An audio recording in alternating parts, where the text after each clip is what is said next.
I'm Eva, and I would like to welcome you to another episode of The Charm of It, a podcast for knitters who share my fascination with the nitty-gritty details of our craft. This is my co-host Thistle, and my cat Moth, her tail you just saw, she's curled up on the couch next to me. So it should be a pet-filled episode this time, which is always fun.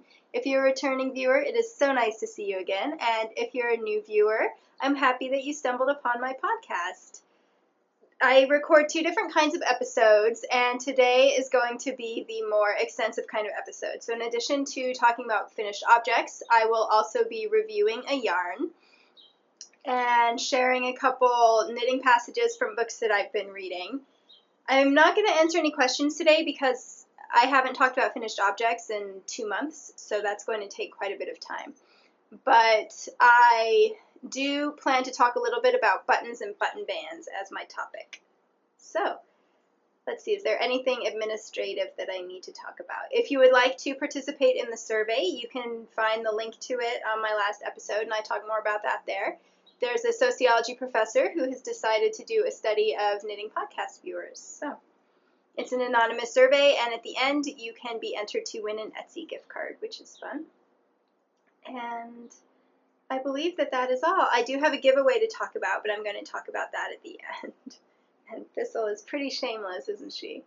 So, finished objects. I am wearing one of them, but Thistle is covering that one up pretty badly. So, no, we can talk about it anyway. So this is my sepia cardigan, and it is knit out of Quince & Company Sparrow, which is 100% organic linen. Most of the Quince yarns are made in the US, but this one is made in Europe. I believe it's Belgian linen. I'm not sure if it's made, like spun, in Belgium or Italy. I forgot to check.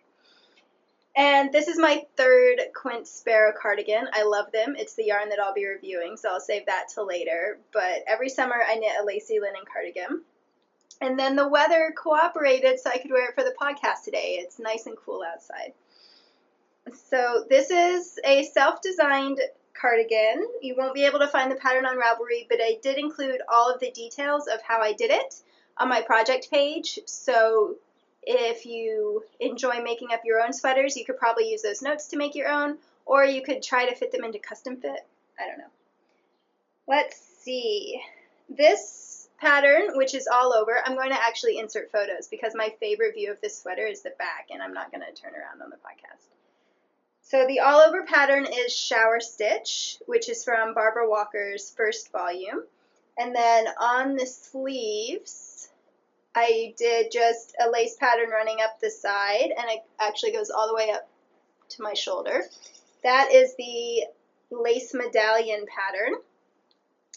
The ribbing on the neck and the cuffs and the waistband that you cannot see is wheat ear rib, and then I am really excited to talk about this button band. But first, if you saw last week, you saw this project in progress, and I went ahead and finished the second sleeve, and I joined it all for the raglan, and I get really into knitting when I'm close to the end of a project. I suddenly become a monogamous knitter because I really want to finish, and especially in this case, the raglan shaping meant that I was decreasing in pattern with this lace stitch, and that was so fun.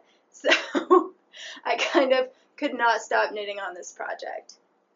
Sorry. And that is why it is done. I did not expect it to be done. So let's talk a little bit about how much fun shaping is. Sometimes it can be a little tricky, but this lace pattern, I know I complained last time about how if you drop a stitch, it can be tricky to pick it back up. But the nice thing is, when you're not dropping stitches, it's a pretty basic lace pattern. It's a 4-row repeat. It takes 8 rows because the motifs are staggered, but essentially you're doing the same 4 rows, just staggered. And it also is very kind of geometric, and so that made it pretty simple to keep the lace going even though you're decreasing. And it is a 12-stitch pattern, so at first I thought it would be fussy to decrease in the lace, but I think it turned out really well. It's always tricky to show lace, but you can see there that you kind of don't even notice that stitches are disappearing. So I'm really proud of myself. I think that I am starting to get more of a grip on lace knitting, and that's why I found this decreasing in pattern, shaping in pattern, simpler than I initially expected to. The main challenge was that this lace pattern is patterned on both sides, and so trying to keep the stitch going on the reverse side was definitely a bit more of a challenge, but I managed it. Occasionally I would honestly just flip the work around, and then there you can see the lace pattern on the sleeve, and it goes all the way up. And so as I mentioned earlier on my last episode, for some reason I just felt the need to wing this sweater as opposed to plan it out. Usually I plan out the body of my sweaters because I knit bottom up, and I do that, and then I get to the yoke and I pause basically in my knitting and plan out the yoke. So that's kind of a rhythm that works well for me. I'll go ahead and button it all the way up so you can see what it looks like closed. And so on this one, I got to the yoke and I knew that I was going to do a raglan, and I vaguely recalled raglans. I haven't knit one in a while. The linen cardigan I knit last summer was also a raglan, but I followed a pattern for it, so I didn't have to pay that much attention. So that's what it looks like buttoned up. As you can see, I did a pretty high neckline. Anyway, so I got out my Ann Budd's handy book of sweater patterns, just to double check that for raglans you're supposed to decrease every other round. And sure enough, that was true. And so for 8 rounds, I did that. Basically, you decrease every right side round. That's why I love flat knitting. It's so much easier to track where you're at. Anyway, and then I realized that I had knit the sleeves at 6 stitches per inch and the body at 5 stitches per inch, even though I was using the same size needle for both, because this lace is so stretchy and so open compared to the stockinette. And so that meant that I had many more stitches on the sleeve area than I did on the body of the sweater area. So I counted up how many stitches I had, and I looked at the Ann Budd charts, and that's when I discovered that I must be knitting this at 5 stitches per inch because the numbers almost entirely matched up. So I figured out that I would have to do 6 more decrease rounds on the sleeve than on the body. And so what I did was, for the next, I can't remember how many sets it was, but for the next rows, I would decrease every right side row for the sleeve, but only every second right side row, so every 4th row for the body. So basically, I was decreasing the sleeve at twice the rate that I was the body.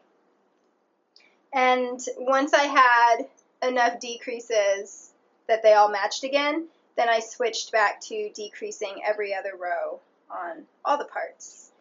And because of that, I think I accidentally knit myself a compound raglan sweater.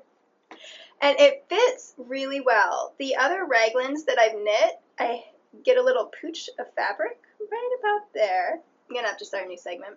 I increased my exposure, yes, because it's very stormy outside, or cloudy, so even though it's not too late in the day, I realized it was kind of dark. I definitely should have done that off camera, sorry. As I was saying, the other raglan sweaters that I've knit, and I think I've knit 3, they tend to get a little pooch right here, and as you can see, when I button this sweater up, there's no pooching at all. It fits really well. I'm going to insert the back photo now that I mentioned because you can really see the compound shaping, the way it curved instead of doing a straight line on the back photo more than the front because the front is just more obscured. And so, yeah, I am really pleasantly surprised by how that shaping worked out. I had heard the phrase compound raglan before, but I didn't really know what it was. And I happened to be talking with one of my knitting friends, Hannah, who is Word Lily on Instagram, about compound raglans because she's knitting a raglan sweater right now, and she said that she thought a compound would fit her better, so I went off and Googled it to find out what it was. And that's right when I was knitting this, and so I was like, oh, I think with true compound raglans, you slow the decrease rate, or increase if you're going top down, both the sleeve and the sweater at the same time, as opposed to slowing it down just on the sweater body. So I don't know. I have pretty broad shoulders for my body size, and my shoulders are definitely a wider circumference than my bust line. I know not all women are like that. So I don't know if that made a difference, but yeah, I think the shaping fits me really well, and I went ahead and took notes and put them all on my project page, not only for you guys, but also so that I can remember the next time I want to do raglan what I did. So then I was doing the decreases, and I got to where I wanted to bind off for the neckline. I prefer crew necks, and usually I do my necklines lower because I like collarbones. But since this was going to be a summer sweater, I thought it would be nice to have some sun protection, so I wanted it to go a little higher up, and I just thought it would be nice to have a little bit of variety, and I don't know, I just really liked this lace, so I wanted it to go up as much as possible. So I waited about an extra inch compared to where I would usually bind off. Sorry about my text, I got a text message. And then, even though it's a crew neck, and if you're knitting like a plain stockinette sweater, for crew necks they recommend you bind off some, and then you stagger your bind offs to get the curve. Whenever I'm doing a sweater with patterning, I just bind off all at once, so it's a straight line. And then when I pick up for the neckband just curves it automatically. I just find that much easier because then I don't have to shape in lace. But once I had bound off for that, I ended up running out of stitches to decrease. So before I was done with all the sleeve and back decreases. So I just knit straight on the fronts of the sweaters, and then I got to the point where there were 4 or 5 stitches left on the sleeve, and I decided I didn't want to decrease anymore on them, but I still had back stitches to do, so I was still knitting straight on the front and sleeves and doing back decreases. I told you I definitely winged this, and I'm sure that like proper knitwear designers would be horrified, but it worked out. And what's kind of neat is it made a kind of saddle shoulder effect. So I might try that again in future. I have knit one traditional seamed saddle shoulder, and while I think it's a really cool look, with the seams, I think it emphasizes the breadth of my shoulders in a way that I do not care for. So I don't plan to do any more seamed saddle shoulder cardigans. And in case you don't know what that is, that's where part of the sleeve is continued into a rectangle, and so the front of the sweater and the back of the sweater are both seamed to that rectangle. I hope that made sense. But perhaps a seamless saddle shoulder is something that I can explore more in the future because I think it's really neat as a design feature. And so now we can talk about this button band. First off, I want to say that this cardigan is not blocked yet, and with my Sparrow cardigans, I block them by machine washing and drying them because linen can handle that, and it gets deliciously soft and drapey. And so I'm hoping that this kind of wonkiness is going to be fixed by machine blocking. If not, I'm going to pull this out and reknit it because I think it's waving because the button band is a little longer. And this is a problem that I've had on all 3 of the lace linen cardigans that I've knit. I haven't knit an all over lace wool sweater. Well, I have, but not one in the cropped fitted style. And so my problem is always that because the lace is really stretchy vertically as well as horizontally, I can never tell how long I want the button band until it's already in place. And clearly I tend to overestimate. So I will report back on whether blocking sorts this out or whether I end up having to reknit it. But I didn't have to pull out any of this sweater and reknit it. Like, I didn't have any major frogging moments. And so if it turns out the button band is my major frogging moment, then that's fine. I didn't want to say anything before I finished it because I didn't want to jinx myself. But yeah, usually whenever I'm knitting sweaters, at some point I have to rip out like half a sleeve or reknit a front or something silly like that. So this one was remarkably error-free. So for the button band, I decided that I wanted plain stockinette because I thought it would echo the sleeve nicely and kind of make it a little calmer because this lace pattern is quite busy. Sorry. My mom apparently really needs to get in touch with me. I think she's returning a call that I called her for. Anyway, So I thought that the stockinette would be really nice. But of course, if I just did plain stockinette, it would curl. So I decided to try a folded button band, which I have never done before. And for the button side, I literally just knit a band twice as wide as I wanted it and folded it over. Like, I didn't do the purl folding row. I tried it, but I didn't like how it looked in the linen yarn. And then I tacked it down on the inside, and I really like how thick and sturdy it is. And what I decided, I was trying to be more scientific about how to make the button band since I knew that I had problems in the past. So rather than just winging it, I tried the sweater on. I kind of stretched it to where I thought I would want it to sit, and it turned out to be about 16 inches. I had my measuring tape.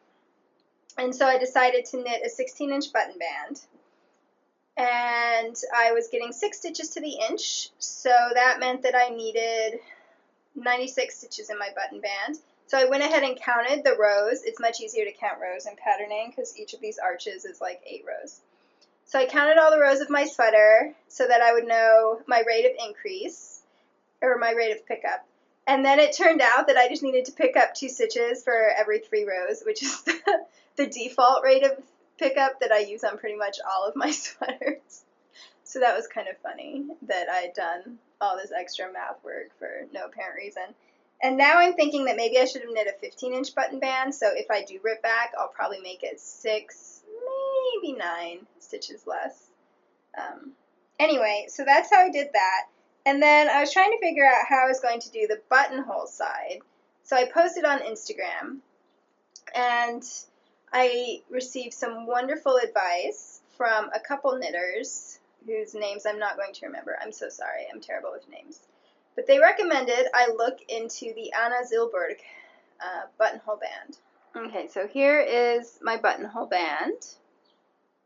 The colors are wildly inaccurate, but that's okay. We're looking at the band. And I'm not sure how, yay, I can't get that close. Do you see how it's entirely incorporated? There are no loose stitches anywhere.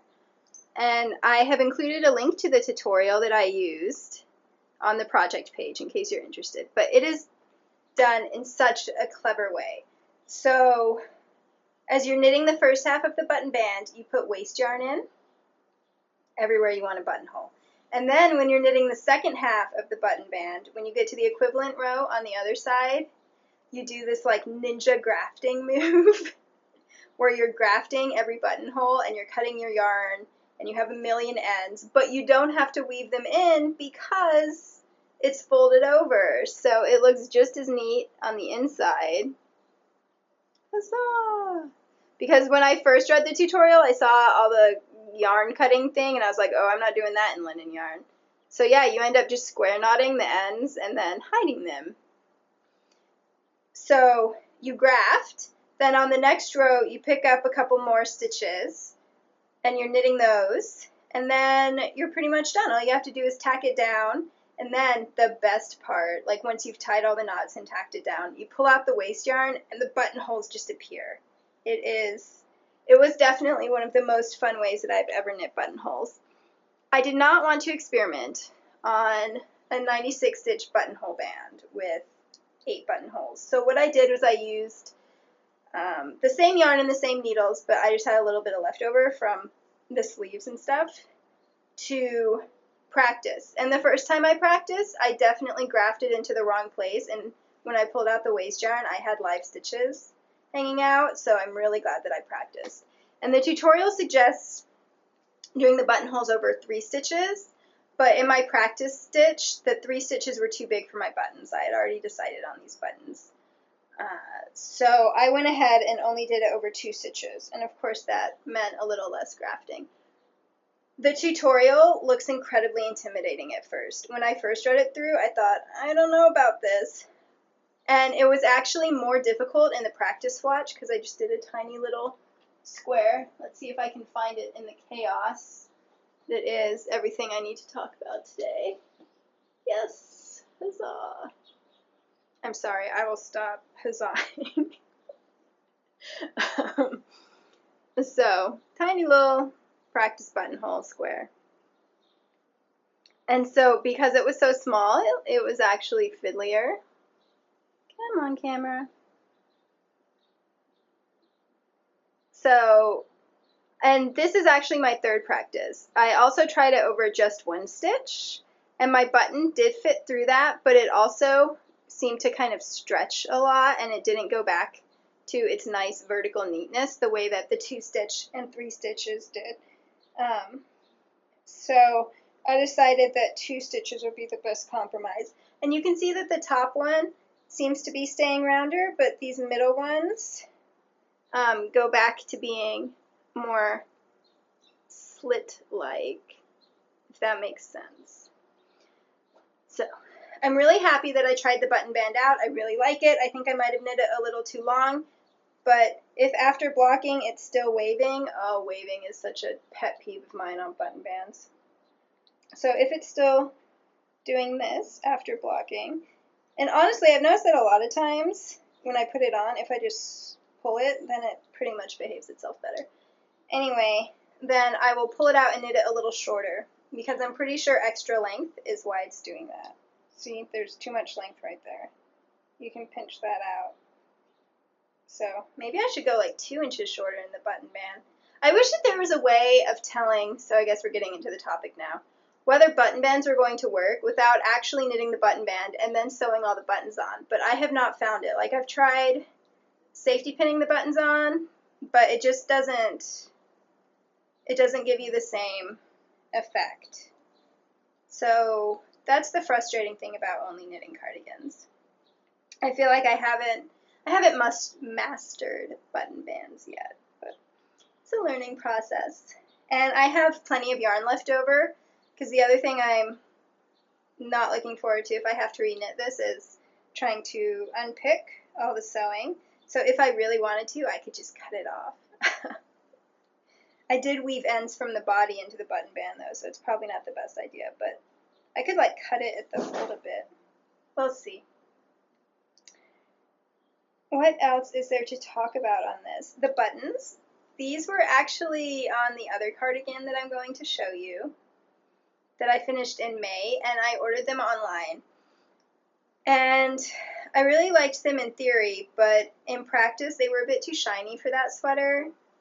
And so when I was trying to find buttons for this cardigan, nothing that I had in my very small button stash was quite right. And so I was thinking about buying buttons online, but then I was like, you know, I didn't really like these buttons on the other cardigan, so I wonder if they will look good on this one, and then I can just order replacement buttons for the other cardigan. And sure enough, I chopped all these buttons off and laid them on this, and I think it looks really great. So something to remind myself of in future. You almost need fancier buttons on a fancier cardigan in order to stand up to the stitch, for my taste, not everyone's taste.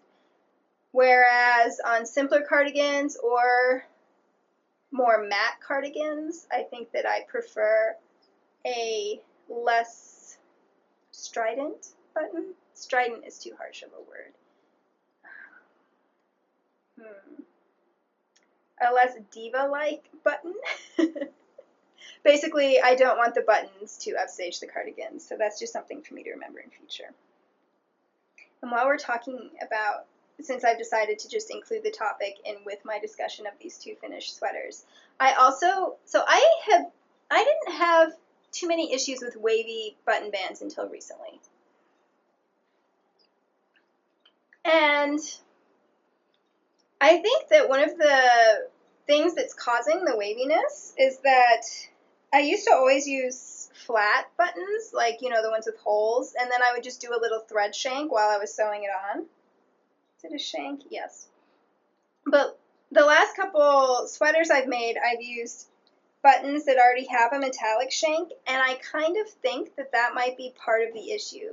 They don't grip onto the buttonhole as much. They let the buttonhole move around a lot more. And then the other thing, and I don't know if this is an actual issue or not, I was just trying to analyze what was going on with this waviness, is I'm wondering if perhaps the buttonholes, as they get stretched out when you're wearing it, if that's making the buttonhole side of the band lengthen more, and since the buttonhole band is the one on top, then it starts to wave out because it's just got that extra length. Because I don't think that this buttonhole, even though I only did it over 2 stitches, it's longer than 2 stitches would be in my knitting. So that's the other thing I was thinking about. Perhaps I need to just knit the buttonhole band slightly smaller than the button side of the band. I don't think this is so much of an issue if you're doing a ribbed band, because ribbing is much more forgiving and stretchy. So I'm probably going to try to stick with 1x1 twisted rib bands, and then seed stitch bands. Those are the two that I've had the fewest problems with waving on wool, but linen behaves differently in ribbing, so that's why I decided that in aesthetics to do the stockinette band. So yeah, buttonhole, button band musings. I would love to hear your experience or thoughts on this, because it's right in the center of the cardigan, which means that it's pretty essential for it to look nice, because it's going to get a lot of attention, if that makes sense. And luckily, I don't usually wear my linen sweaters all the way buttoned up the way that I just showed you. I wear them either buttoned just at the waist and then open at the bust, or I wear them with just the top button and then everything else open and flowy. So it's not a huge deal that it was waving over my bust. Perhaps I just need to add more positive ease at my bust. That could be another solution. As a small-busted woman, I am hesitant to add positive ease in that area because I'm afraid it will make me look like I am entirely flat-chested. I was trying to find a more polite way to say that,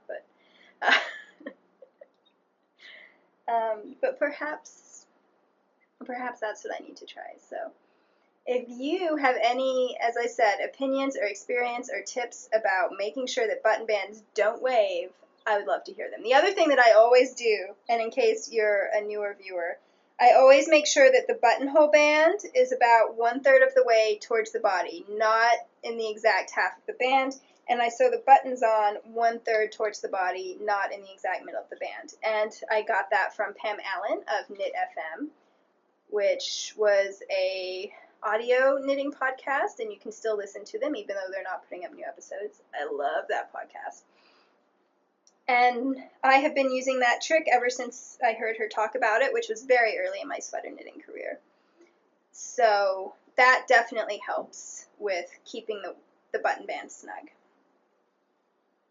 Let's talk about something that is not a sweater, just for a change of pace. I warned you I had a lot of finished objects just because it's been so long. Let's see. We will do my Airy Nothing stole, and this is named for a Midsummer Night's Dream quotation from Shakespeare, because I love A Midsummer Night's Dream, and I think this is like the 4th project I've named after it, maybe even the 5th. It's one of my favorites. So I honestly cannot remember whether I've talked about this on the podcast or not. I'm going to err on the side of I have not talked about it. So I apologize if there's any redundancy. This is out of another Quince yarn. I am not sponsored by Quince. I just love their yarn. So this is Piper, which is their heavy lace weight or light fingering. It is a single ply. It is 50% Texan merino and 50% Texan mohair, which is really cool. So it's entirely a state-based yarn.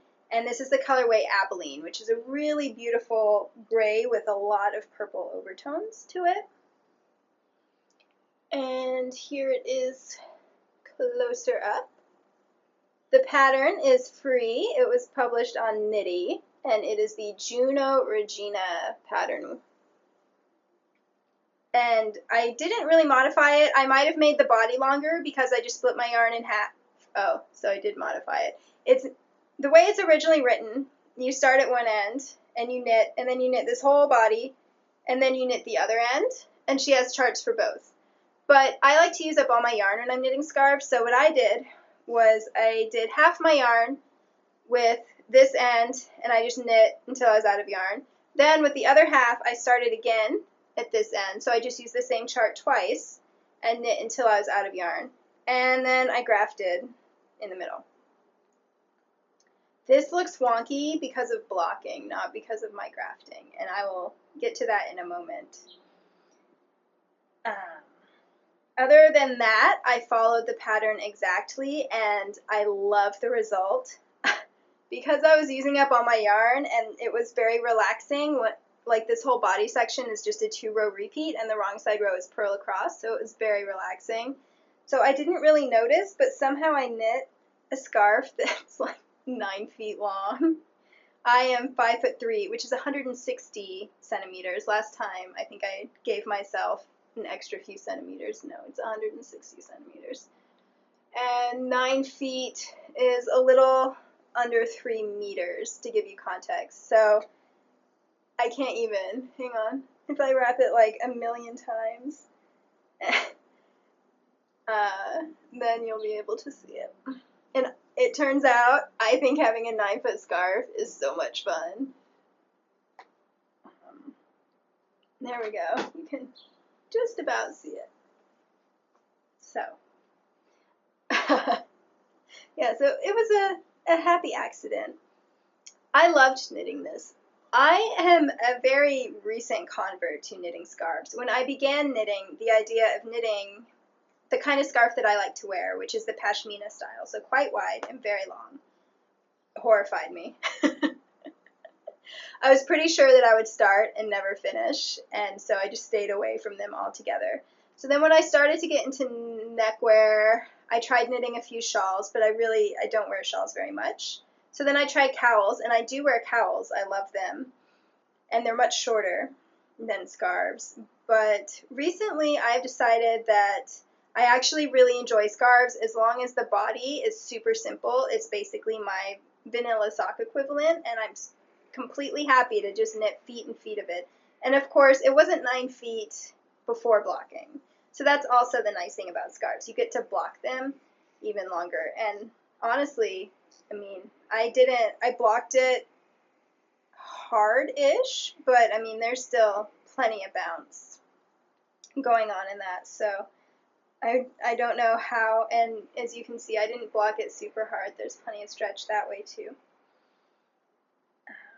But yeah, so I am definitely have decided that knitting scarves is fun, but not super complicated ones. See, that's the other thing. I did try knitting a scarf, but it was, even the body, the main section, was patterned on both sides, and it was in garter stitch, and I didn't understand how much you have to stretch garter stitch, so it turned out shorter than I expected, and it was frustrating to knit and disappointing in its length. I want to reblock it now.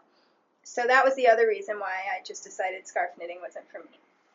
The one downside of scarf knitting is that you don't get to do the fun shaping stuff you get to do with sweaters, but the next scarf I'm going to knit, which I will talk about later, is knit on the bias. So then I think you do get to do shaping while still making a rectangle. I can't wear even kid mohair in sweaters, but I have found that I can wear yarn that would be too itchy in a sweater around my neck without problems. So that's a relief. I mean, I can kind of feel it when I put it around my neck, but I don't want to claw my skin off, whereas sleeves and my back for some reason. So that's why I have to be more careful about sweater yarn. I am so impressed with this yarn, and this is a part where I might have said this before, but I don't know. This is the second project I've knit with this yarn. The first one was a shawl, and I held the yarn double because the shawl called for sport weight yarn. So I knit this entire shawl with the yarn doubled. I beaded it, and I blocked it, and I wore it a few times, but not very frequently because I'm not a shawl person. And so then I frogged it, still with the yarn doubled. I soaked it to get the kinks out and dried it. Then came the most epic ball winding I've ever done. So I took the skeins, which were still doubled, and I had 3 skeins, and I put one on my Swift, and then I wound 2 balls from the 2 pieces of yarn as I pulled them apart on the Swift. And because it was a single ply yarn, and because of this lovely halo effect that the mohair gives, it took me a little over 7 hours to get all of the yarn into balls again. It was a little over 900 yards, so it was a lot of yarn, but it was definitely, I put on stuff to watch. I couldn't read while I was doing it because it was fiddly. So I just put on stuff to watch and distracted myself that way. And I'm like, hey, you like playing with yarn? This is just another way to play with yarn. So pretty much I would pull it apart for a little bit, and then eventually the halo fuzz would create like, would just mat together to the point where I couldn't pull the yarn anymore. And so then I would cut that mat off. And I tried really hard to only cut the mat and not cut the yarn.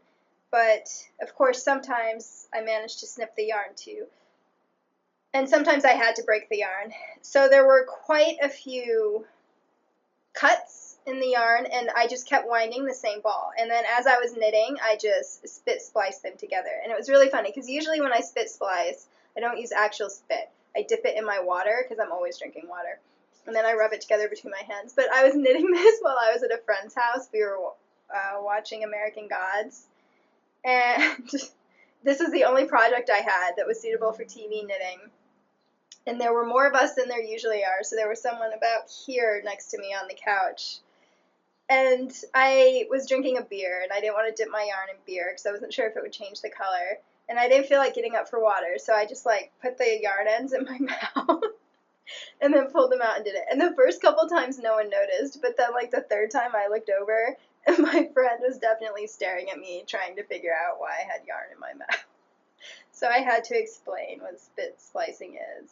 And then, of course, like, the section that I was working on then happened to have a lot of breaks in it, and then the section I was working on at home the next day, there were no breaks at all, so that's just how it goes, but that was kind of funny to me. Probably giving knitters a bad name. But that worked beautifully. So what I wanted to say is that, so this yarn has been through quite an epic journey, and I mean, it just still made beautiful fabric. To me, there's no way that you could tell that that yarn had been through so much. The colors are changing whenever I'm getting close, by the way. The colors are truer far away. But that's just incredible. I love it so much. I would definitely use this yarn to knit more neckwear. I got this in a Ravelry D-stash. It's a bit pricey for me. It's a luxury yarn. I know everyone has different budgets. Just because I like big neckwear, so I'd need at least 3 skeins, and each skein is $15, I think. That's the other reason why I didn't knit scarves for a really long time, is because since I knit cropped cardigans, a lot of scarves call for the same amount of yarn that a sweater would call for, and it seemed weird to spend a sweater quantity of money on scarves. But now I realize that I wear scarves as much as I wear sweaters, so it doesn't matter. I'm a bit spacey today. As I was saying, it's about, I think it's $14.50 a skein, and you get 300 yards in a skein. And I don't think that's unreasonable at all for the quality and the fact that it's place-based and the colors are just beautiful. It's just, for me, that's a luxury yarn, but I'm sure that at some point I will splurge on another one. Yeah. The only thing that I did not like about making this shawl was the blocking. If you're a regular viewer, you know that I have various chronic illnesses that cause a lot of pain, and my back is one of the major sources of pain in my life. Trying to block a 9-foot shawl with just pins, I don't have blocking wires, and trying to maintain straight edges, so you need a lot of pins if you're stretching it out without, you know, so that these ends don't go wavy. It was terrible. I pretty much, after I finished the blocking, I took a super hot bath to try to relax my back, and I couldn't walk normally. Like, I couldn't be upright for the rest of the day, and the next day I was still in massive amounts of pain. So I have ordered myself blocking wires because it's just not going to happen. It was really, really bad. Definitely the most painful thing I've ever tried to do while knitting. I mean, blocking shawls was always really terrible on my back as well, whether I blocked them on my bed or on the floor. My back didn't seem to care. It hated it no matter what. But this kind of super straight edge for so long and trying to stretch it out. It was not fun at all, so. And the other thing is, I do have blocking mats, the foam ones, but I don't have, like, so the width is a little more than 12 inches. So my blocking pads are 12 inches by 12 inches or 30 centimeters by 30 centimeters. And if I had been able to just line them up, I would have had 9 feet worth. But since I had to use 2 for this width, I did not have 9 feet worth. So what I ended up doing was folding it in the middle and just blocking it double layered. And that's why I said that over near where I grafted, the wonkiness is caused by the blocking, because this was the fold line, and trying to keep this line straight when everything is being stretched didn't really work. So, yeah, I have just finished another scarf. I'm not showing it to you yet because it's not blocked, and I decided that blocking wires were going to happen because I will never block a rectangular scarf without them again.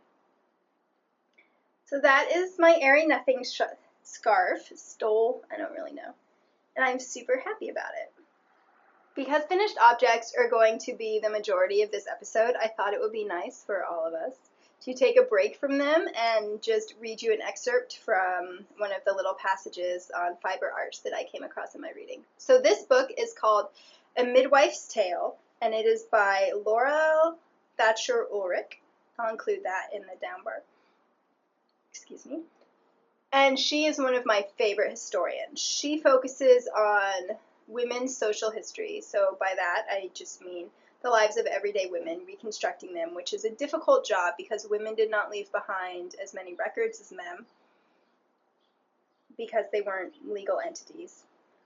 So I am just so grateful to all of the historians who do all of this hard detective work to bring out marginalized social histories, whether it's people of color or women or various other ways, because it's my favorite kind of history to read. And her work focuses on, while her previous books have all been kind of 18th, early 19th century kind of eastern seaboard in the U.S., this is the eastern seaboard in my mental map of the U.S. Anyway, so New England, that kind of area. But her most recent book, which is also wonderful, was about early Mormon women, so out west. So this was, I believe, her first book. I think it grew out of her PhD thesis.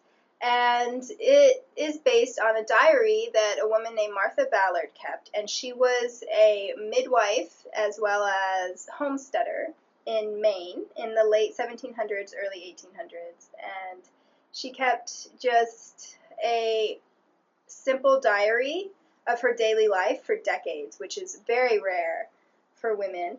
And she was just an incredible woman. And so what Laurel Thatcher Ulrich does is she starts each chapter with an excerpt from the diary, and then she puts it in context for you. And it's one of my favorite books. This is the second time I've read it. But obviously, living in Maine at that time period, you would have needed lots of woolens. And so as a midwife, she had time where she spent waiting, because labor can take a while. And so I just thought, if you read the book, like, I have it as an ebook, and if you search for knitting, quite a few entries come up. So knitting comes up frequently. She knits for various people. But I just thought I would share one entry. So from December 1st through 5th, at Mr. Parker's house 5 days. At Mr. Parker's, his lady is about house. The river is difficult to pass. I knit while gone from home 2 pair gloves and 5 pair and 1/2 mitts. The river was passed on the ice this day.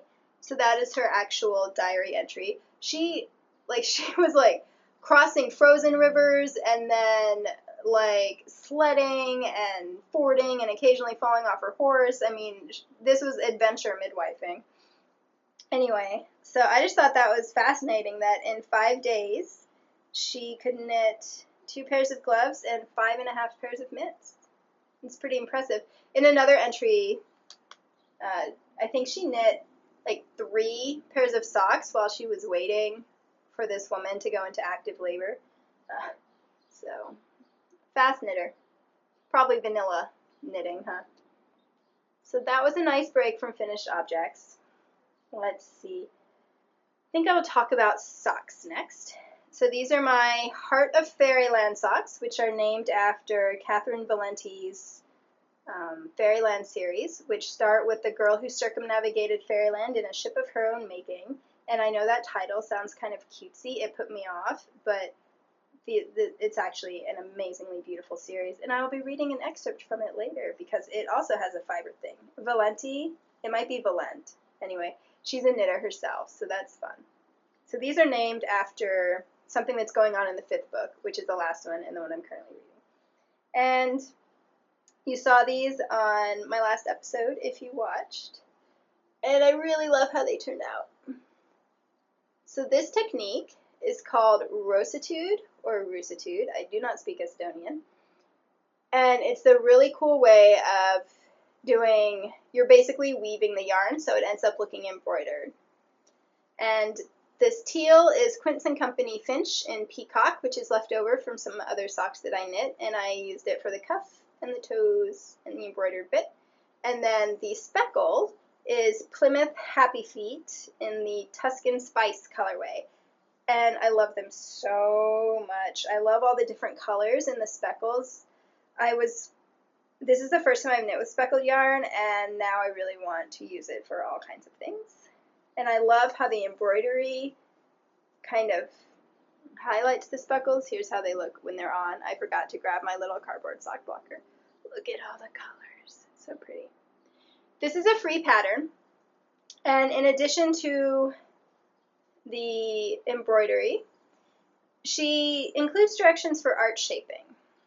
And I tried that on the first sock, but it didn't fit my foot. And so what I ended up doing, you saw one of the finished socks on my last episode with all the arch shaping, but when I tried it on again, I realized that it just didn't fit me well, and I love these socks so much. I want them to be my favorite socks, which they won't be if they don't fit well. So I ripped it back to the end of the gusset decreases because I didn't mind the arch shaping in the gusset. It was just later on the foot that it didn't fit. So I ripped back to here and just reknit this section, which was just plain vanilla knitting, and I have pretty short feet, so it wasn't that big a deal. These toes, you might be able to see it. Hang on, let me try to recreate my feet. There we go. I decided to try anatomical toes. I think that's the phrase for it, basically asymmetrical toes.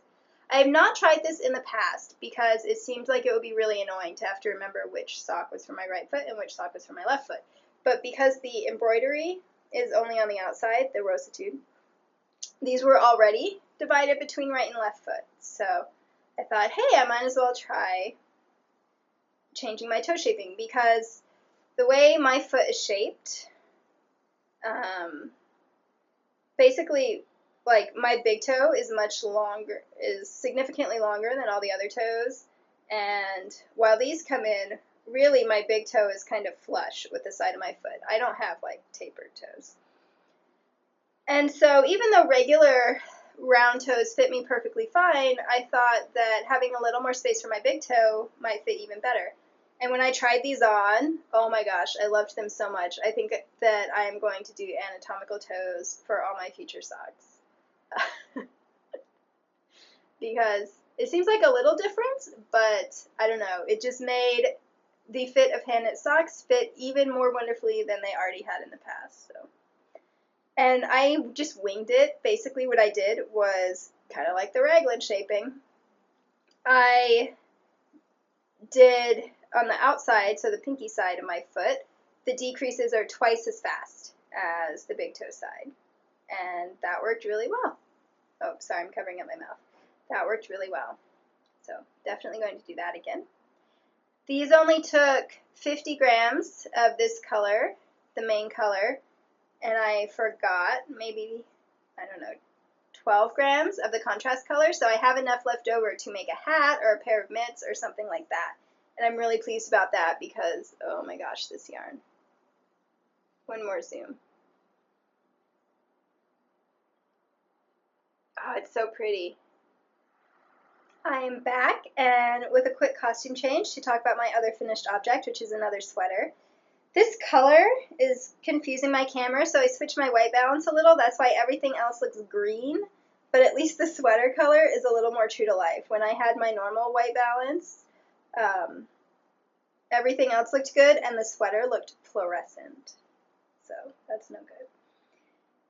Okay, so this is my raspberry trellis cardigan because it's this lovely raspberry pink color. And I finished this in May, I think. It has been a while. This is out of Elspeth Lavoid Silky Wool, which is 40% wool, 40% silk, 20% nylon. It's my first time working with it, and the colorway is magenta. I got it in my yarn store for 50% off last Christmas. And it took 5 skeins, which is what I had, because I had wanted to buy 6 skeins at the yarn store, but they only had 5 in this color. And originally I was going to do the Audrey and Unst cardigan, which only calls for, I think, less than 900 yards in my size. But yeah, so I was really pleased. I thought I was going to have to do 3/4 sleeves, but I got full-length sleeves out of it. And this is an all-over cabled cardigan. I'm not sure how well you can see. And it was finished, and then I cut the buttons off. So here, we can just use our imagination, and here's what it looks like buttoned up. I'll put in photos of it with the buttons, although they were pre-blocking, so it looks better now. It's a little bit less stretched around my bust. Like, see, there we go. Before I blocked it, this looked a little awkward. Do you see this? We'll talk about this.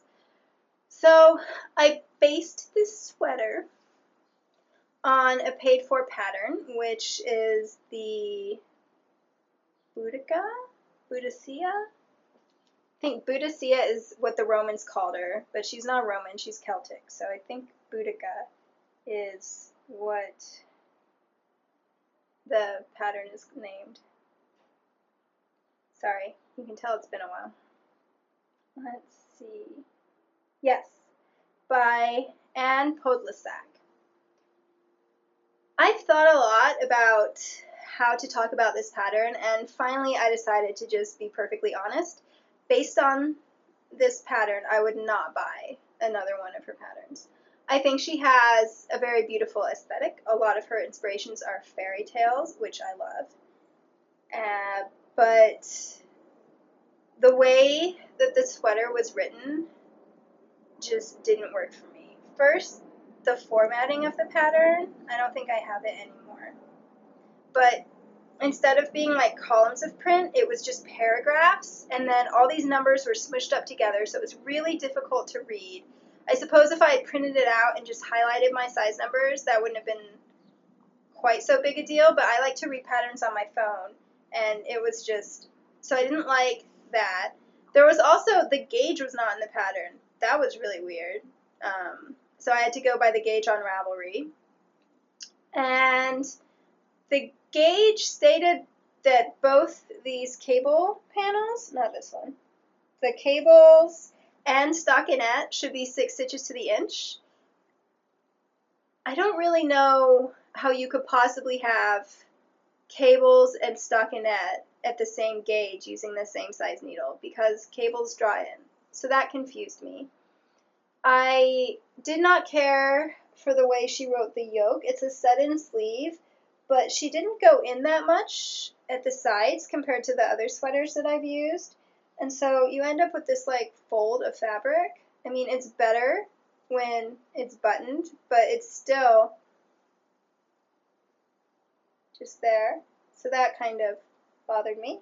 And also for the shoulder seams, she just has you bind off all at once, instead of usually you bind off like a third and then a third and then a third, or even half and half, something to give it a little bit of slope. So I changed that because I didn't really get why.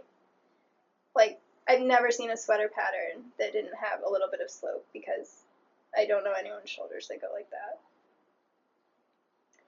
And also the yardage. So I cropped this cardigan, and I was knitting the size, although I did change a lot.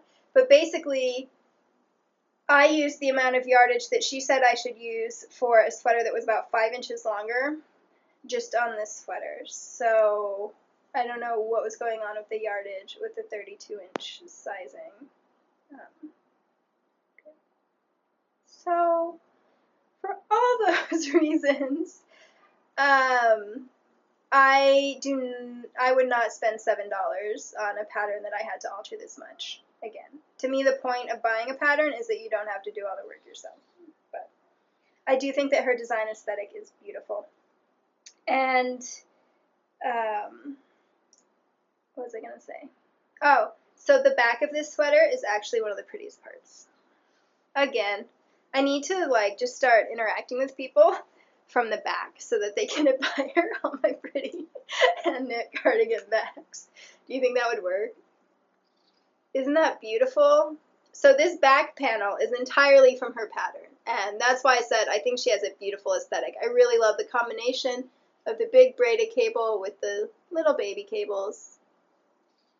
There we go.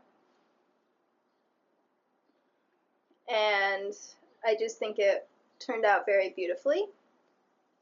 This pattern, the braid, was much simpler to remember than I expected it to be.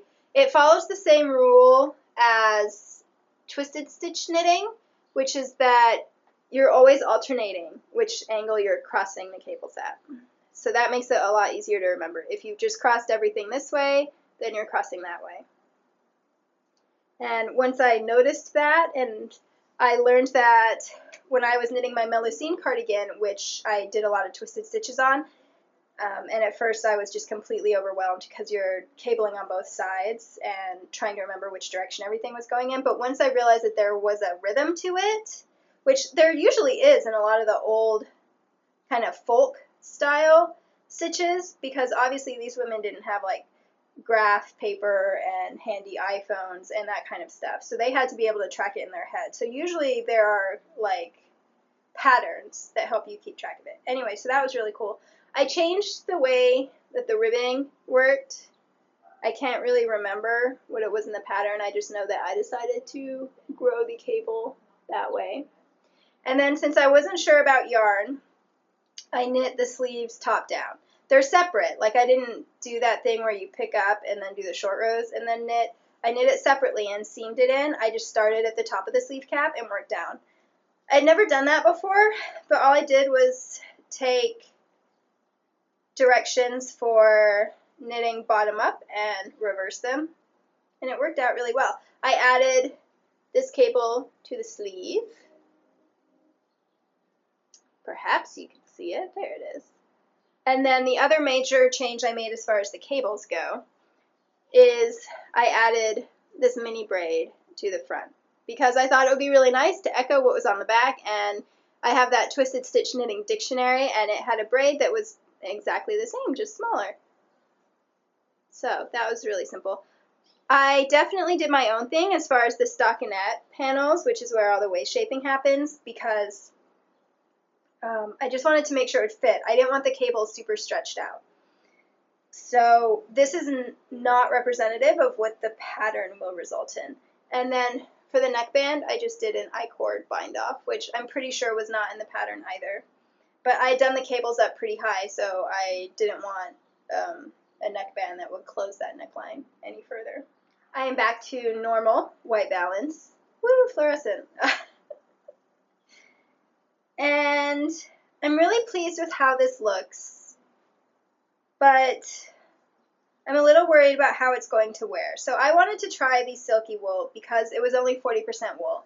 And since I often have problems overheating in sweaters, I thought it would be nice to try out a blend that was even more silk. My favorite sweater yarn is Quince & Company Turn, which is, I think, 75% wool, 25% silk. Oh, I love it. I should just only knit sweaters in that yarn.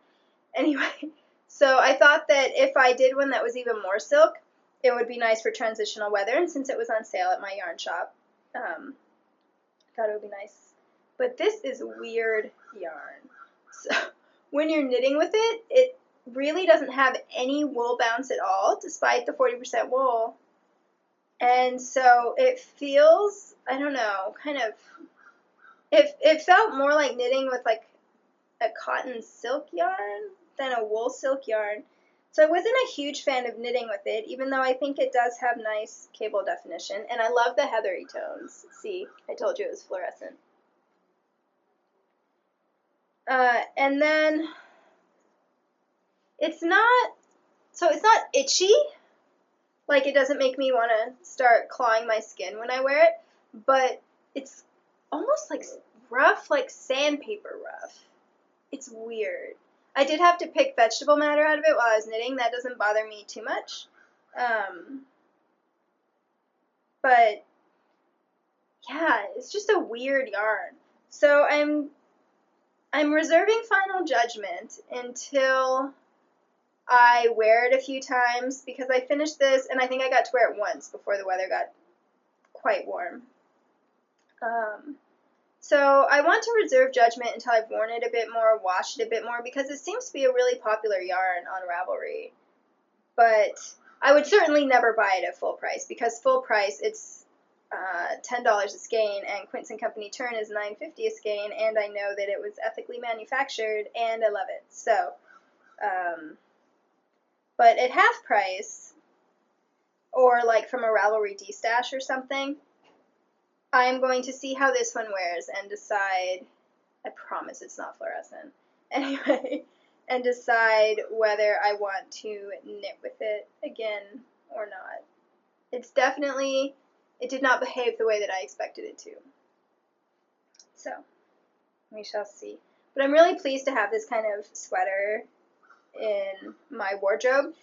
I did that really elaborately cabled Aran cardigan, and then I guess my brain decided that unless you're going to go like all out Aran cardigan or twisted stitch cardigan, you shouldn't just put cables on things. I don't know. But I love cabled sweaters, and I love knitting them, so definitely going to make sure that I have more cables in my life. This was inspired by Emily of the Goldberry Artisans podcast, because she has been knitting a cabled sweater, and I suddenly just really wanted a cabled sweater. Oh, button band. I tried a new button band for this one too. So I really wanted something vertical that would go with the panel. I left the thread on when I cut the buttons so that I know where to place the new buttons, because matching up buttons with buttonholes is just such a pain. So that's why there's still thread, if you're wondering. Okay, so I knew I wanted something vertical. And I've always been afraid to do a separate button band and seam it on, because I was afraid that I would make it too long or too short and it would just be a mess. But I decided that I really needed to get over that fear. So I found a tutorial, and it's linked on the project page, and I really love the results. So what she does is she knits it several needle sizes down, and then just the same amount of rows as the cardigan itself. And as I said, whenever you're doing something patterned, it's so much easier to count rows. So it wasn't hard for me to count the rows. And it turned out to be just a great length. And then when you're seaming it, it's really easy, because you're just seaming at the exact same rate. You're seaming at a 1-to-1 rate.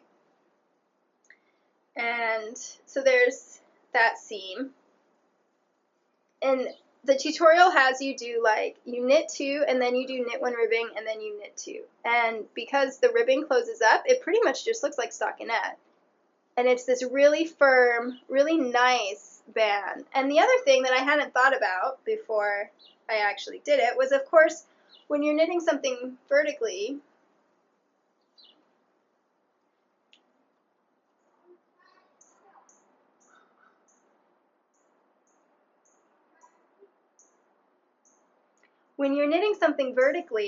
if it's a little too long or too short, you don't have to rip out the whole band. You just add a few rows or remove a few rows.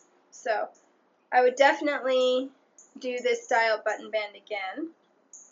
I'm going to wait and see whether, now that I've blocked it, because it definitely grew in width when I blocked it. When I tried it on before blocking and these buttons, it did do a little bit of waviness. But I think now that I've blocked it to a larger bust size, and when I say I block sweaters, I don't mean I block them the way I block, like, lace scarves. All I mean is I soak it for a really long time, then I lay it flat and pat it into shape, and then I put one hand above the waistband, and then I tug the waistband down so that it's as small as possible so the ribbing isn't getting stretched out. And then I button everything, and I make sure that that's even. And with this sweater, since when I tried it on pre-blocking, it was a little snug in the bust, I did get out my measuring tape, and I just blocked it to 34 inches. Yes. I used to always have a 33-inch bust, but I recently measured, and it would appear that now I'm at 34 inches right around here. Still 33 up here. So that's why I blocked it a little wider. I don't know what's been going on lately.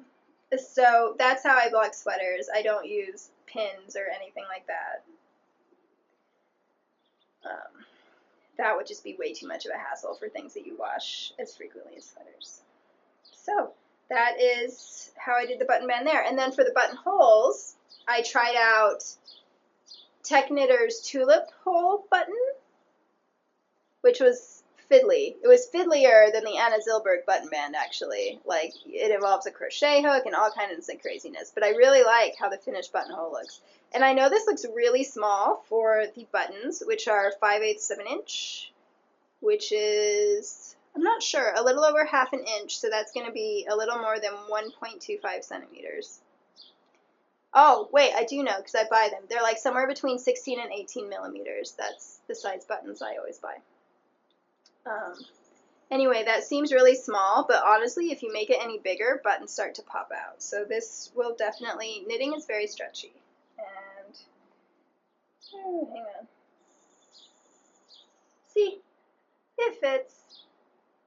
And there's no way that that's moving around. So I really like that buttonhole. It doesn't stretch out as much as the other buttonholes I've tried, which is nice when you don't want your buttons to move.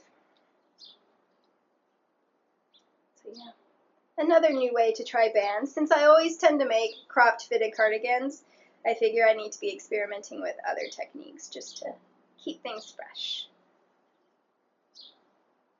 And yeah. Oh, I almost forgot to tell you about the mistakes I made on this cardigan. I know that quite a few people enjoy hearing about the ripping out that I have to do and the reknitting. So I had two major frogging moments on this sweater. I started with the back. That's the way that I like to start because the front pieces of a cardigan are quite small. And so if I start with the front pieces, then when I do the back, it seems like it takes forever. Whereas if I do the back first, then the fronts seem to fly. So that's why I start with the back unless I have a reason for doing it in a different way. And since I was kind of adjusting, I was changing the fit and playing with these stockinette numbers, I wasn't following the pattern exactly, and I looked at the pattern to get, the pattern it isn't seamed. I added side seams to mine. So the number that the pattern tells you to cast on includes everything, and then I also widened my fronts so that the button band could be more narrow because the pattern has this like really wide button band that just seemed a little awkward to me. I told you, all the modifications are listed on my project page, but definitely I changed a lot about this pattern. Anyway, because of all that, I was mainly looking for these numbers to get an idea of what she was doing and then how much plain stockinette she had on each side. And because of the way the pattern is formatted, I missed a couple key things about repeats. So what I thought was the right stitch count turned out not to be the right stitch count. And at the same time, I decided to try knitting this on my double pointed needles, which are 6 inches long. And the reason why I decided to try that is because my favorite needles are all from Dyak Craft, which is a small needle manufacturing company in Vermont. Unfortunately, it's tricky to get a hold of their wooden needles now, which are my favorites, which is why I don't mention them in every episode. But so I have their circular needles in the wood from 4 to, I think, 9, which was the smaller size set. They're interchangeable circulars. So when I do larger knitting, that's what I use for. But because I'm a loose knitter and because I prefer to knit sweaters at a tighter gauge, usually my sweater gauge is 6 to 8 stitches per inch, I rarely knit sweaters on a size 4 and above. And since I love knitting sweaters, it seems such a shame to me to not be able to use my favorite needles. So I do have an interchangeable circular set, also from Dyak Craft, in 0 to 3. And those are their heavy metals, and I love the tips so much, but they are solid metal. And first of all, I always prefer wooden needles to metal needles. I just like them more. But also, the bigger sizes, the 2.5s and the 3s. Oh, I should have looked up the millimeters. I now know that a US2 is a 2.75 millimeter, but I did not look up 2.5s and 3s. I'm sorry. I'll learn at one point. Anyway, those are quite heavy, and so I pretty much never knit anything on size 3s because they just seemed super heavy. So this cardigan, 3s ended up being the needle I needed to get 6 stitches to the inch, and that's when I switched to my new wrapping method because I was swatching for this, and I was down to size 0s and still didn't have 6 stitches to the inch on a sport weight yarn with my old wrapping method, and I was like, this is nonsense. I need a new method. So I showed that in the last episode, but just a recap. I used to, when I was knitting Continental, wrap twice around my pinky and 3 times around my ring finger, or pointer finger, sorry. And now I go between my ring and middle finger, and then I wrap 3 times around my pointer finger, and that gives me a much snugger tension. And it's more comfortable. So, but I did have to do some experimenting to find that. Anyway, so with the new method, I ended up on size 3s. And so I decided to just put one of those needle protectors. I inherited them from my great-grandmother. They're like rubber. They're blue. Mine are blue.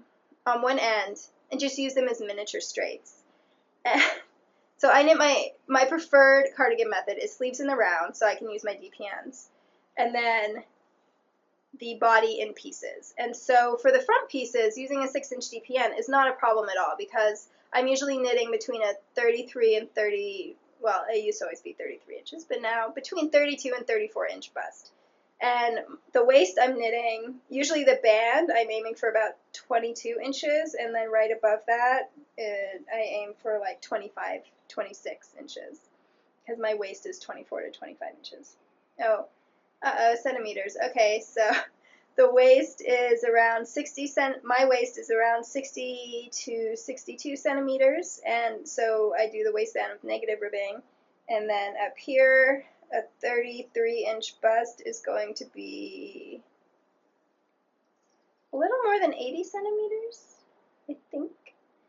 Doing that math in my head.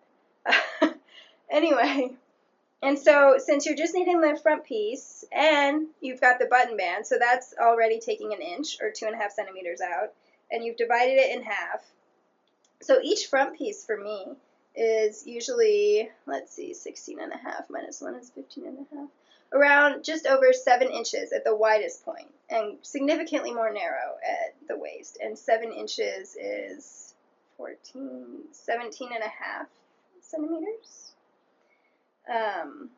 So that's really easy on a 6-inch needle, which is 15 centimeters, right? That was the point of that entire expedition into ridiculous math.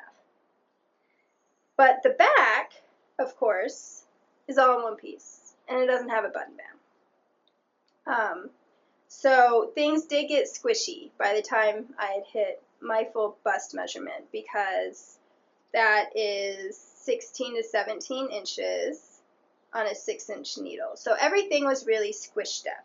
And I've decided it's worth it, by the way, but the reason why I'm telling you all this is not just so that you also can turn your DPNs into mini straights with needle protectors. Honestly, I was expecting the needle protectors to fly off at some point because all I do is just push them in there. And I had millions of stitches, and then I was cabling, and I wasn't like being careful. I was the way that I would if I was on the circular, but it worked perfectly. Like I never lost any, it never popped off. It was brilliant. Anyway, the reason I'm telling you that is so that you can understand that everything was really squished up on my needle. And so I knit about that much of the back before I realized that my numbers were off and I needed a lot more stockinette on each side because I was essentially knitting a toddler cabled cardigan. So I think I knit up to the armhole before I took it off the needle and discovered what I had done. Like, it was a lovely, so basically it was the world's largest gauge swatch. So I had to rip that out and reknit it all. But that did give me a chance to change how the cables grew out of the ribbing. I really like how I did that. Hopefully that doesn't sound too immodest. The camera does not share my opinion. There we go. And then I started, I think in the pattern, these cables continue in the ribbing, but these ones don't, and I decided that I liked it better with both. So that was the first major frogging. The other one was the sleeves.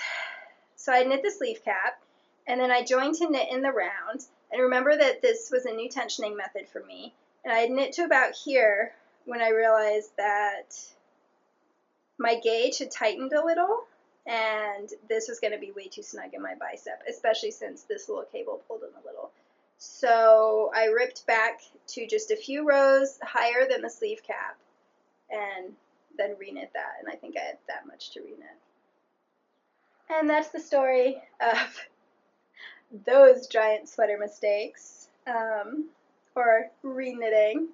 Honestly, I go into big projects, like sweater type projects, expecting to reknit a significant chunk at some point.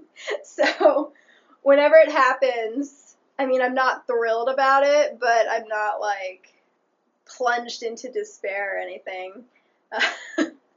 And I tend to view it as, hey, more hours of knitting for the same cost of yarn. And a lot of times when I do it the second time, it looks better anyway, because I've had more experience. So I would be very sad if I had to reknit, like, I don't know, an entire sweater. Like, that would probably, I'd probably have to put it away for 6 months to recover. But a piece of a sweater, not a big deal to me. And other podcasters who I watch have mentioned that I expect to frog bits of a sweater, and I'm always like, oh no, hopefully that doesn't imply that I'm a really terrible knitter or anything. I think I'm just very extra particular about sweaters, so things that I would overlook in a lot of other types of knitting, like that scarf that I showed you, there are a few points where those columns of eyelets suddenly are no longer a column because I put the eyelet in the yarn over in the wrong spot. I don't care. It's a scarf. It's all like mushed up together. You can't see it. But with sweaters, you know, none of it is mushed up. It's all on display. Okay. We are almost out of finished objects. I hope you are as relieved as I am about this. So the last one is a hat and mitt set, sort of. So this is another free pattern from Ravelry. It's the Wasabi pattern because it was knit in a lime green by the designer. And it's really fun because you start in the center and you knit down. Mostly when I knit berets, which the same way that I only wear cropped cardigans, I only wear berets. So I knit a lot of them. You knit from the brim up. So I thought this would be fun, and I really liked the lace pattern. I knit this in Brooklyn Tweed Loft, and I got a skein of this in the colorway Postcard as my souvenir yarn from the trip I took to Washington, D.C. and Alexandria. So this is actually from the yarn store in Alexandria. And it was the first time I had seen Brooklyn Tweed in person, like in a yarn store. I have to admit that coming from lots of knitting with Alice Starmore's yarn, which is a similarly heathered woolen spun yarn, I was kind of disappointed by the colors in Brooklyn Tweed. The Alice Starmore colors, their heathers are just... There's so many more colors in each colorway of Alice Starmore yarn, so they're much more complex and deep than the Brooklyn Tweed yarns. So I was a little disappointed when I saw them in the wall, and I know that's terrible. But the thing is, the Alice Starmore yarns I cannot wear in sweater form. They cannot be next to my torso skin or my sleeve skin. But I love heathered yarns, and so I'm really, and I love woolen spun yarns, and so I'm really kind of looking for a go-to woolen spun sweater yarn at the moment. It's one of the things that I'm wondering about. So I wanted to try the Brooklyn Tweed Loft, and I had seen the Postcard colorway knit up in a lot of projects on Ravelry, and I always loved how it looked knit up. So I was a little hesitant about it in the skein, but I really love, it's one of those, it kind of changes colors as you knit it up versus when it's in the skein. And I experienced that with another heathered yarn from Quince, actually. Their Au Douai. I have no idea if I'm pronouncing that right. It's the lighter of their natural heathers. And when it arrived in person, it looked kind of dirty to me, which is kind of what this colorway looked like. But then when I knit it, I just loved the color of the fabric that it produced. Hang on, Thistle would like to get off the couch. and she was blocked by the tripod. So I definitely, even if I don't necessarily think all the colors are as amazing in the skein as I expected them to be, because I was spoiled by Alice Starmore, I think that in fabric they're really lovely. And postcard, I would describe this colorway as a gray that wants to be pink when it grows up, which is Cathrynne Valente, the Fairyland series. In one of the books, she describes a shade of white as white that wants to be violet when it grows up, and I was knitting this hat at the time. Okay, so here it is on me.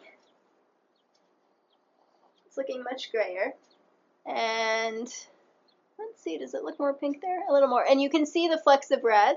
Still not sure how I feel about that. I'm pretty sure that's what makes it like tweed, but they seem a little random. I don't know, but it's pretty. I adapted the pattern because the pattern calls for a really tight gauge, and I wanted to knit this at a loose gauge to see what it would do. Because for woolen spun sweaters, I like to knit them one size up. So if I'm using a fingering weight woolen spun yarn, I like to knit it at a sport gauge. And this is a fingering weight. And so the pattern calls for 8 repeat sections, and I only did 6. And that was really easy to do because you just do fewer repeats. It's not charted, it's just written out, which horrified me at first when I looked at it. But it was fairly easy to follow once I accepted there was no chart. I didn't memorize it as quickly, and I noticed that with this project too. Since I was working from Barbara Walker, her first treasury, it's written out directions, it's not charted, and it took a lot longer for me to memorize this stitch than when I have a chart. I should have just charted myself. And so then, when I got to a length that seemed suitable, I compared it to another beret that I had. I went ahead and I changed the ribbing. I think in the pattern it's 1 by 1 rib, but I changed it to an eyelet rib because a lot of times when you're wearing berets, the way this blocked out, you can still see the lace. But a lot of times you mainly see the brim, right? Like when you're talking to people or whatever. And so I like to have a decorative brim because, I don't know, it's one of the focal points of the hat. So I just thought that that would be a fun addition, and I used Jenny's surprisingly stretchy bind off because I wanted it to be able to fit on my head. And I kind of like how you get a kind of lacy effect from that bind off. I don't like it on socks so much because it flutes, but on something like this, I thought it looked pretty neat. And then the only reason I did this reverse stockinette, so basically a purl round in between, is because first I had it going straight into the ribbing, and it just, I don't know, I felt it needed a divider. If I were doing it again, I would probably do 3 rows of reverse stockinette, just so that it looks a little more intentional. But I blocked it over a plate, and I'm really happy with the size, and the fabric is really lovely. So as I said, I bought 1 skein on my trip. And so I knew I wanted to knit the hat because I want more fingering weight hats. And then I wanted to use the leftovers for something so that I could test it to see if it was sweater worthy for me. So I didn't have enough to knit actual fingerless mitts. So I found this pattern for these little like wrister things. I am fulfilling my ultimate destiny of becoming a spinster aunt with these which I say in like the best possible way. Oh, speaking of which, so this is my arsenic and old lace beret and my arsenic and old lace mitts, which are named after an absolutely wonderful classic movie, which also features spinster ants. It's great. You should watch it if you have not seen it. So, here are my cuffs. I honestly have no clue if I'll actually wear these, if they're going to be functional or not, but I thought it would be more fun to knit these than to just knit like a swatch and then wrap it around my wrist. Obviously, I probably will not wear it with an actual hand-knit sweater, but I wear a lot of long-sleeve t-shirts. And Hunter Hammerson of the blog Violently Domestic, and she is also an amazing pattern designer on Ravelry. She does all the Knitter's Curiosity cabinet books. She seems to be quite fond of these patterns, so I was kind of curious about whether I would wear them or not. So this is really a test of 2 things in one. They took very little yarn. Let me check so that I'm not lying to you, because My memory is not quite that good. One moment. They took 16 grams or 88 yards of yarn. So what I did was I found a pattern of this style that you started here and knit this way, because that way I could just divide my yarn in half and then just knit for as long as I wanted on that. And then when I blocked them flat and just pinned out the lace. I think they're very fun with their Victorian vibe. And then I guess if I wanted to be more subtle, I could always wear them like this and just smush the lace bit into my cardigan. I wear quite a few blazers in the fall too, so these might be fun peeking out of a blazer thing. I don't know. I thought if I do end up wearing them, that would be a great way to use up all the fingering weight leftovers that I have. But the point is that once fall arrives, I am going to wear these on my wrists and see whether a sweater knit out of loft fingering would be comfortable for me to wear or not, because I usually wear my sweaters over either sleeveless or short sleeve or 3/4 sleeve blouses, but almost none of my woven blouses are full-length sleeve, which I'm pretty sure is totally a conspiracy on the part of the fashion industry against women, because men don't seem to have a problem finding full-length sleeves. So it's not like a choice. It's not like I've chosen to exclude full-length woven blouses from my wardrobe. I just can't find them. So almost all my long sleeve tops are t-shirts, and really dislike having a knit t-shirt under a knit cardigan. I don't know, something about the way they interact just kind of creeps me out. So that is why it is very important that any sweater that I knit not itch my arms. And I can't test it in hot weather. It's not super hot out today. It's actually wonderfully cool, but right now they're definitely bothering my arms. But that's just because it's a little warm still for that. My skin becomes much more sensitive when it's warmer. So that is my final finished object. And I would definitely, this is a fun pattern, if you don't mind knitting from written directions for lace instead of charts. And I also modified it, I shortened it. She has you, once you finish all the lace section, she has you knit for like 21 rows, and that would have resulted in an absolutely gigantic hat on me. So apparently pink is the theme of this podcast. Although I guess I did do taupe and gray as well. I don't know. Shall we do the yarn review next? That sounds good. As I said, I am reviewing Quince Sparrow, which is a 100% organic linen yarn. I would call it knits up at a sport weight gauge. Like, this is 6 stitches to the inch, and it's a nice solid fabric. I don't think you need to go any lower than that. But it's a fingering weight as far as like the diameter goes. But it's sold in 50-gram skeins that are somewhere around 180 yards. I could look that up too while I'm waiting for my camera to focus. There we go. So now you can see the depth. And it costs $9.25 a skein. And it takes me 5.5 skeins to knit a cardigan. So that puts it in the pricey but doable as long as I wear the sweaters a lot range for my personal knitting budget, which, as I said, varies. So it's 168 yards or 155 meters and 50 grams, and it's recommended to knit up at 6 stitches per inch. So even though, oh, and it is made in Italy, not Belgium. The linen is grown in Belgium. Anyway. So even though it's listed as a fingering weight, the yardage and the gauge is more of a sport weight, and I think that's just because it's a plant fiber. So here are my other two Sparrow cardigans. I love them so much. I wear them a lot, and I machine wash them and I machine dry them, and they have only gotten better with age. So this one has not been blocked yet, and hopefully that means that it will drape differently. Like, well, it does drape differently, but hopefully it will drape differently in a manner that you can see on camera. And so, let's see. So these are knit on the same size needles. They're both lace. I don't know. Can you tell that that one is super soft and drapey by comparison? That one's stiffer. I need you to be able to reach in and touch for some of these. I'm not sure if you can tell or not.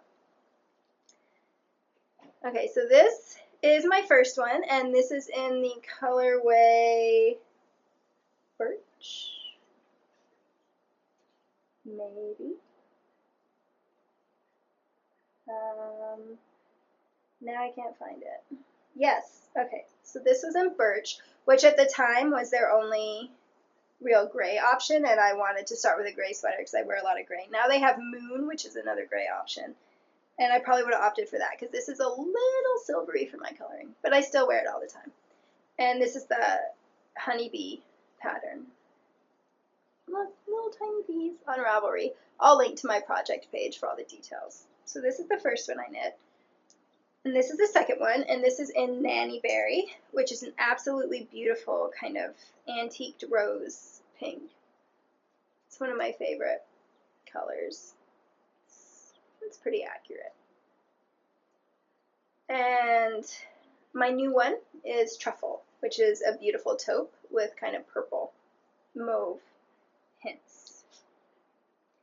And this yarn has worn so beautifully. As I said, I wear both of these sweaters a lot. I wear them in warmer months, so I sweat on them. I get sunscreen on them. I throw them in my apartment building's like super old, top-loading, giant agitator machine.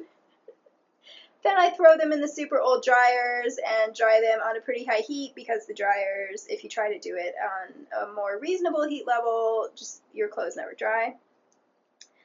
So these are not babied. They get thrown into bags because I get overly warm while I'm walking, so I take them off and then I put them back on.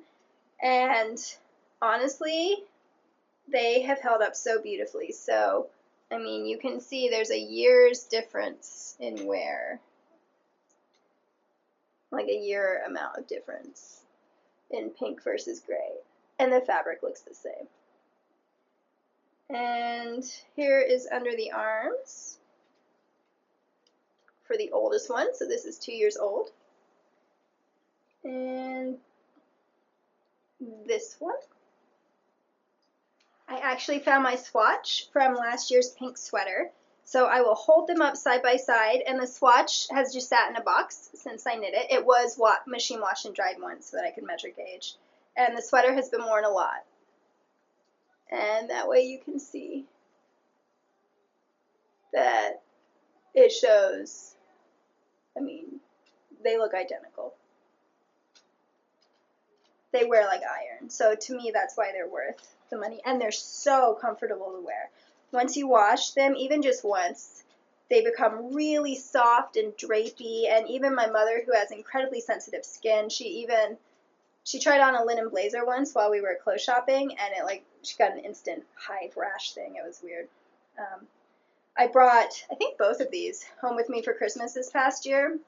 They live in South Texas, so that's why linen sweaters are appropriate in the winter there. And she fell in love with them, like their feel. She tried them on. She was prancing about. She definitely would like a sweater out of this yarn.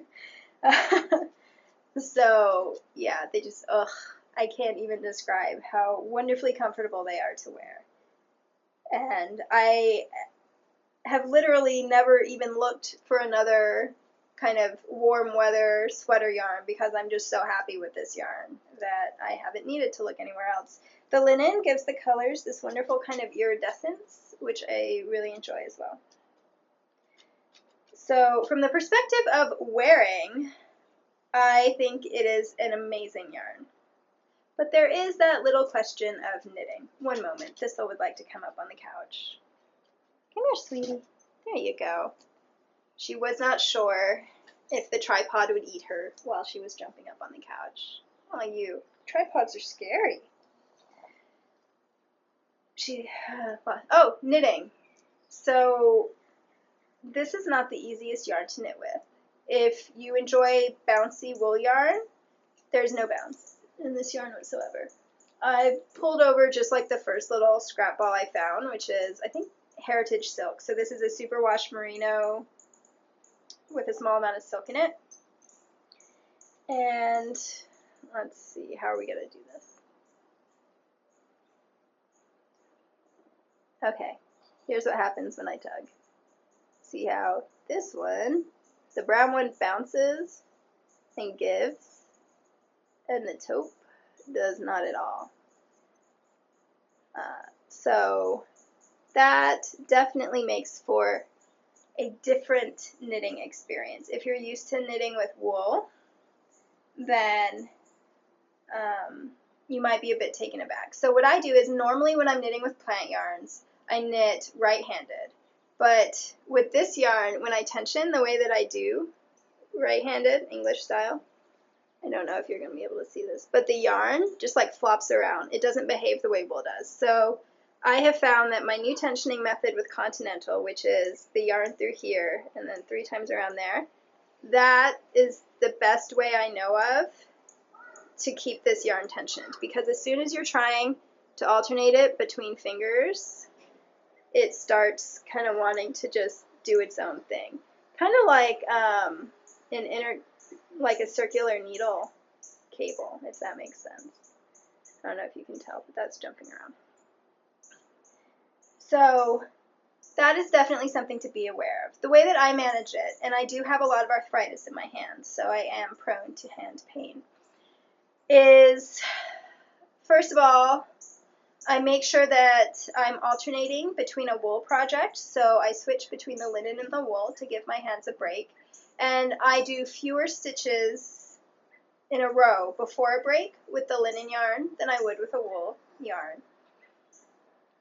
But I find that when I start the project, I have to take quite frequent breaks, and as the project goes along, my hands get used to it. So by the end of this sweater, I didn't really notice a difference between knitting with the linen and knitting with the wool. I do wish that I had small gauge wooden needles because, as I said in my previous episode, this yarn will jump off metal needles. Granted, I smush all my stitches up really close to the tip, and I can't do that with this yarn because, yeah, they will jump, and then once they're off, they will run much more quickly than a wool would because there's nothing sticking them together. They just want to slide and drape all over the place. So you might have to experiment with your knitting style a bit. For me, it's worth it. And as I said, my hands become used to it. It does take a little bit, so definitely start small, but I kind of work my way up, kind of the way that I did when I started knitting and I couldn't do too many stitches at a time, and then my hands got more comfortable with the movements. What else was I going to say? Unlike wool, knitting or linen ribbing isn't going to have a lot of elasticity, so if you want something to be fitted at the waist, then you have to knit it quite small, if that makes sense. Like the ribbing isn't going to suck in at all, so it needs to just be the point that you want it at. I personally prefer the way that it looks in a lace stitch, any kind of lace stitch, to plain stockinette. I feel like my stockinette does not look as even in linen as it does in wool. Although that does even out with blocking. You can kind of see it looks funkier there than there. But I absolutely love how it looks in linen, or in lace stitches. And it looks pretty nice in the twisted 1x1 rib too. Or this might be 1 knit stitch and 2 purl stitches, but so I like it in that kind of ribbing. I don't really like it in 2x2 rib. What else? Oh, construction method. So as I said, when I'm knitting wool sweaters, my preferred method is to knit the sleeves in the round and then do a sleeve cap, and the body in pieces, and then seam it all together at the end. I kind of prefer the reverse for linen, for this linen. I have no experience with any other linen.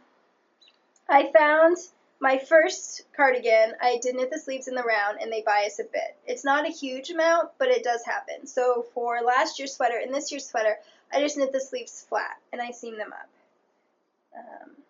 And here is what a seam looks like after it's been blocked, and here's what it looks like fresh. I feel like it's more visible than a wool seam would be. There. I think you can tell. There and here. And so because I think that the seam doesn't look as nice as in a wool sweater, where it pretty much becomes invisible, I prefer to knit the body and the yoke seamlessly, just so that I don't have that issue. And because I'm knitting a cardigan, it's flat back and forth knitting, it doesn't bias. Although this waistband is biasing a bit, and I think it's because I did directional decreases, if that makes sense. So like I was always doing, I think, this pearl, I don't know, it was like the cable cross, the 1x1 cable cross. So maybe if you want to do something cable-y where everything's consistently crossing the same way, as opposed to like honeycomb, where you're alternating the cables, which direction the cables go in, and that didn't bias at all. Do a swatch, because that seems to make it a little more prone to biasing. But I'll see what it still looks like after I block it, how much it's biased. So yeah, so basically any type of seamless yoke, either raglan, or this one was, the pattern writer wrote a quite interesting, it looks like a set-in sleeve, but it's all done seamlessly. So that, until the shoulder seam. So that was pretty interesting. But, and then this one was knit top down too. In case that, I don't think it makes a difference. I don't know, they both seem like nice sweaters to me. So, yeah, I have only tried this yarn in lace and then stockinette for sleeves.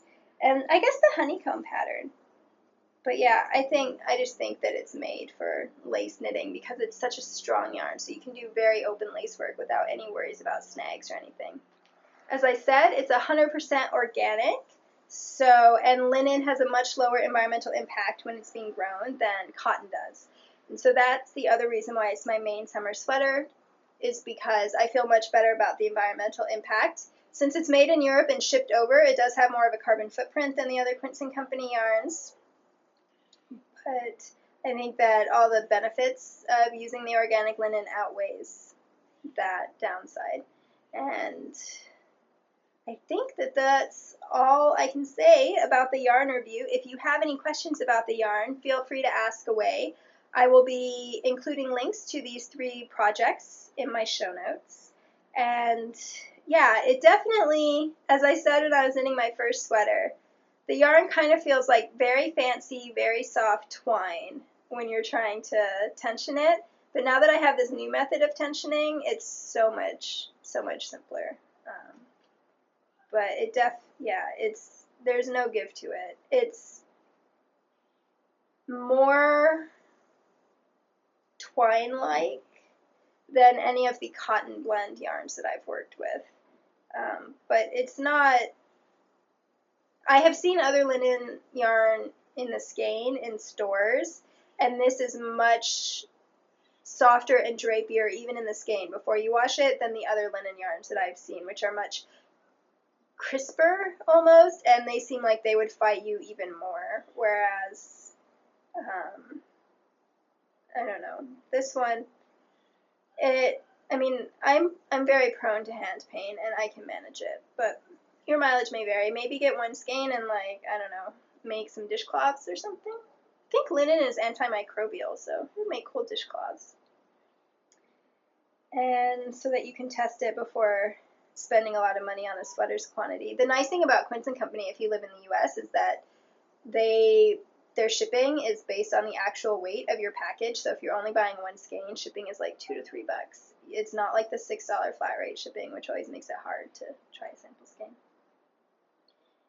And with that, all I have left is to read to you from the other book with the fiber moment. So this is the last of the Fairyland series, which is so sad. It came out last year, and I've been, like, saving it. So this is The Girl Who Raced Fairyland All the Way Home by Cathrynne Valente. Here, I'll just show you so that you... That is her name. She has adult books, too. They're all incredible. The adult ones are much darker, so be prepared for that, but they're beautifully written, and they're thoughtfully written, and I wish that I had her brain, because the way that she writes, her prose style is a thing of magic all on its own. Okay, so I know I marked the passage. Maybe.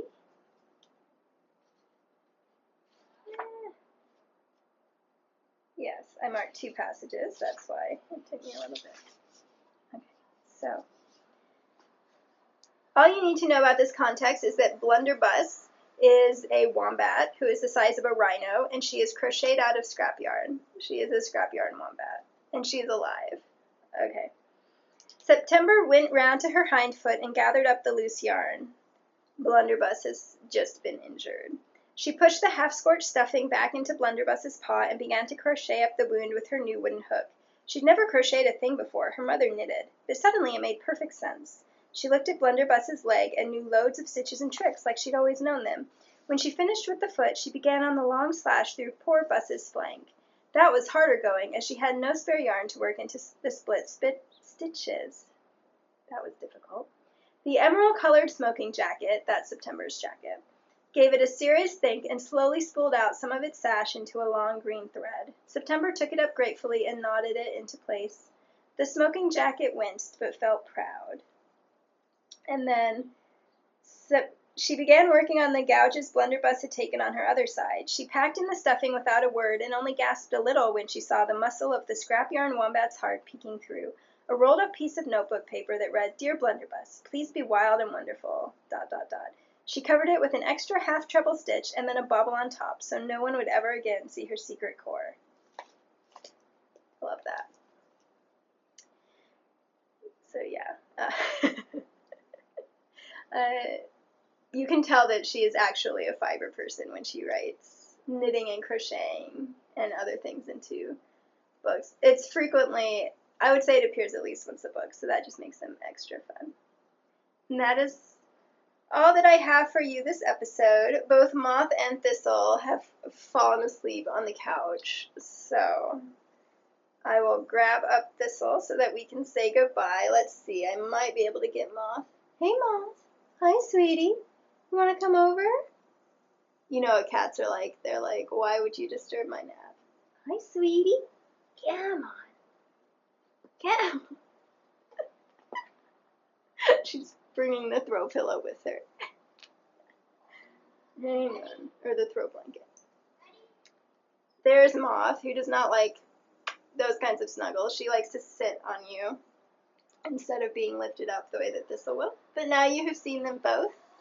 It was so nice to chat with you all, and I am pretty active on Instagram if you want to follow me between episodes.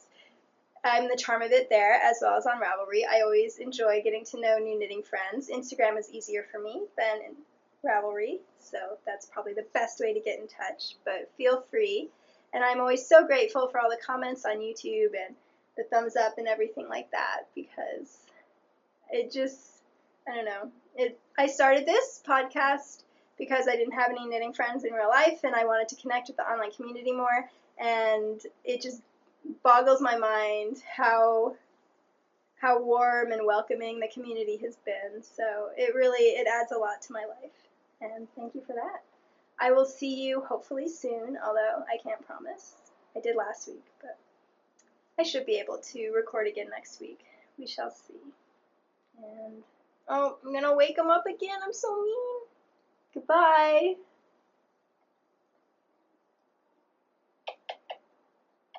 Postscript time. I always manage to do this, don't I? I mentioned that there's going to be a giveaway. So my friend Erin, who I've known for years online, we connected as book bloggers, and now we've reconnected over knitting. And she She's a wonderful person. Last spring when I was trying to do that, write up that shawl pattern, which I got in way over my head, but she spent hours helping me edit it for free. She edits books and stuff. Anyway, she was a huge help with that. She's just a very warm and funny person, and she has decided to give knitwear design a go.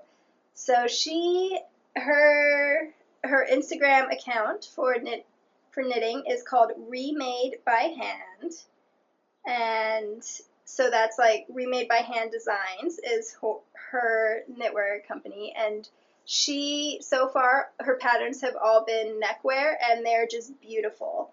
The way that she describes it as something that's lacy but also very wearable for every day, and I would say that she definitely hits that goal with all of her patterns so far.